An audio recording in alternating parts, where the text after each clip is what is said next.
Hello again, I am Blunty. Now, I get asked a lot about fisheye lenses. Now, in general, I don't like fisheye lenses. I don't like the aesthetic. I don't like the way they distort the image. I don't like the way they make people look in general. I don't like the way they bend around the edges. I do like wide-angle lenses to a point. They are very, very useful things, particularly doing what I do.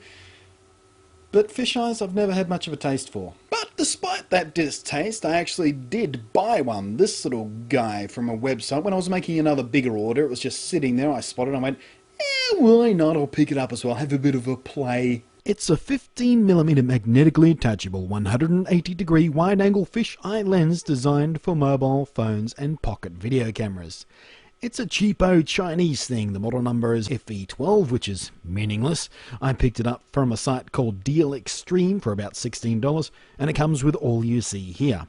The lens itself, of course, a lens cap for the front, a lens cap for the back that attaches to the magnetic mount, and two little washers with adhesive on one side for you to mount around the lens on your camera, which this lens magnetically latches onto. Frankly, I really didn't want to have the washer stuck on my iPhone all the time, so I stuck it to one of my cases instead.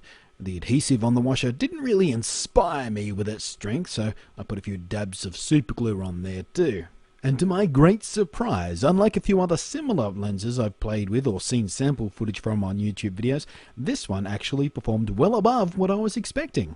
In general, it was sharp and clear, retaining much of the image quality across the frame in video mode, but due to the fact that the iPhone 4 actually uses a cropped portion of the image sensor for video and the whole sensor for stills, there is a stark difference between the two with this lens. On the iPhone 4, photo mode uses much more of the lens, so you get a big fistful of severe vignetting at the edges. And the barrel distortion inherent to super wide lenses becomes impossible to ignore. However, once you get used to how and where this little lens bends reality around itself, you can start planning for it in shots and use the distortion to your advantage to enhance the drama and visual interest in what may have otherwise been a rather boring shot.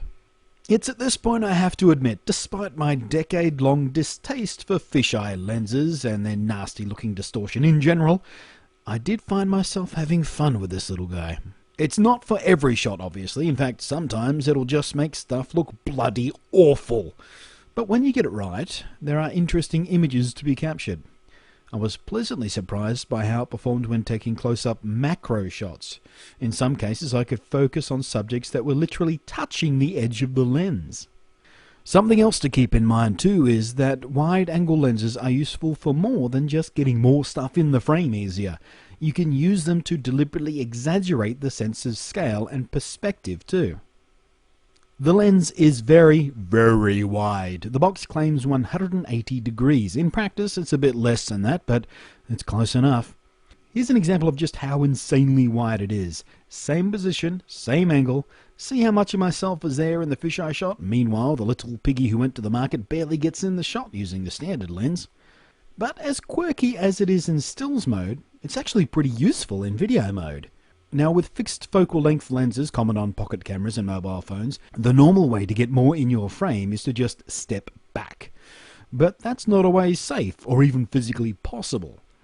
But a little snap-on wide-angle lens can allow an otherwise unfeasible composition to be captured. As you can see here, had I stepped back to try and get the same framing with the normal lens, I'd get a bloody wall in the way. So with this lens, impossible shots become simple. I did also test this lens with some other cameras, like a pocket cam, in this case my Sony Bloggie, both Sony Bloggie models as a matter of fact, and on the front-facing camera of the iPhone, and even the iSight camera on my Mac. All have different focal lengths and all worked pretty well with the fisheye lens, so I have no doubt it'll work just fine on a whole bunch of small lens shooters. Now, it has to be said, if I was going out on a deliberate shoot with my iPhone 4, that is, I decide I want to take some video with the iPhone 4, take some photos with the iPhone 4, I gather up all my stuff in a bag and head out the door with shooting on the mind, I would take this, the Ali Booba, which I have reviewed in the past before, because despite letting me use much nicer wide-angle lenses, or any lens I really want to screw on there, it has the ability to put on microphones and lights and mount it to a tripod and give me some stabilization, but all that's in the review. That is what I would take with me, but this thing is kind of heavy, it's fairly bulky, you can't put it in your bag without noticing it's there really, and it doesn't go with me everywhere. But this wee bastard is tiny. It's itty bitty, it's wee, and it weighs practically nothing, which means I can pop it in a little pocket of my bag that goes with me most days, and I'll never even notice it's there until I need it. And that is where the old photographer's adage comes in. The very best camera equipment in the world is the stuff you have with you when you need it.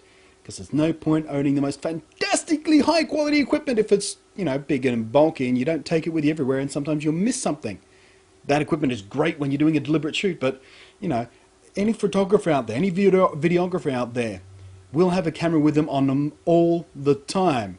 Lots of us use the iPhone 4 for that because it's a fantastic camera, but having something like this just sitting in our pocket or in our bag all the time just gives you that little bit more flexibility. And skateboarders and like love them too. You can't watch a single friggin' video about skateboarding with a fisheye lens everywhere, and they're usually hideous. But they serve their purpose. Thanks for watching. I am Blunty, and I will catch you next time.